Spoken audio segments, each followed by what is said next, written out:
Sigurado ako na kilala niyo itong punong kahoy na ito.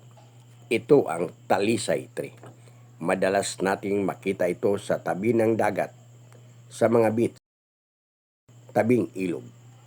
Sa ibang bansa, tawag nila nito African almond, Indian almond, beech tree. Marami itong pangalan.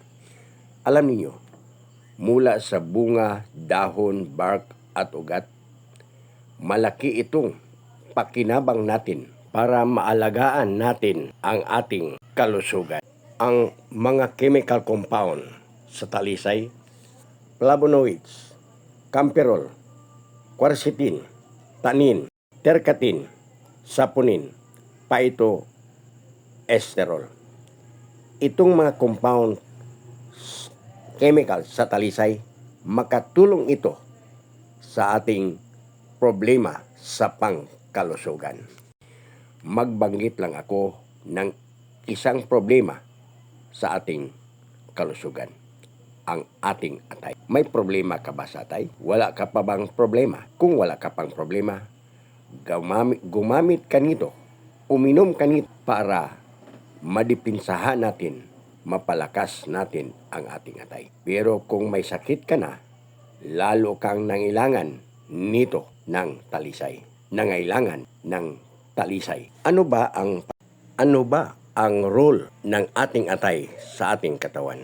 Sa ating katawan. Tuwing kumain tayo ng simpleng proteina, carbohydrate, sangkap ng taba, i-detoxify ito sa ating atay. Ang bawat pakipakinabang sa ating katawan, kanyang iproseso upang magamit ang mga nutrisyon. Ang liver o atay, gumawa din ng proteina para lumakas ang ating immune system. Ang ating atay, gumawa ng chemicals na globin upang mapadala ang oxygen. Siya din ang nag-regulate ng antas ng sugar sa ating dugo. Siya din naglinis sa matandang mga pulang selula ng dugo.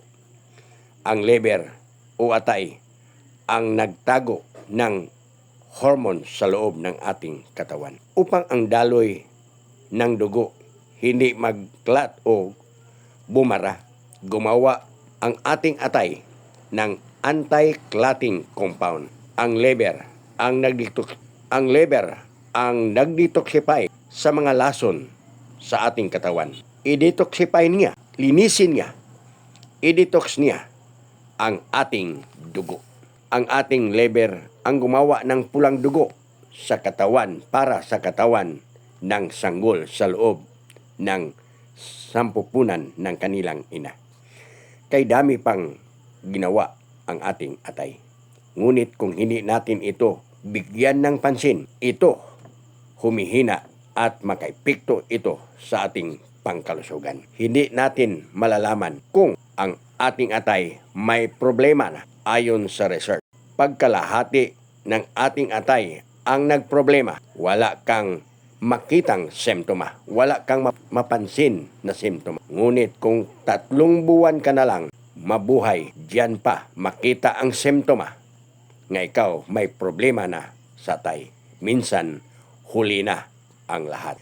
Kaya, ano ba ang kailangan natin? Magkuha ka lang ng 2 dahon, preskong dahon o 3 pirasong dahon ng talisay or tuyong dahon ng talisay. Haluan mo ng tubig, pakuluan mo na mga 10 minutes at inumin mo sa buong araw kung may sakit ka na. Ngunit kung wala ka pang sakit, pwede kang gumamit nito paminsan-minsan. Tandaan, ang atay kailangan nating alagaan para hindi humantong sa malaking mga problema. Ano ba ang problema sa atay?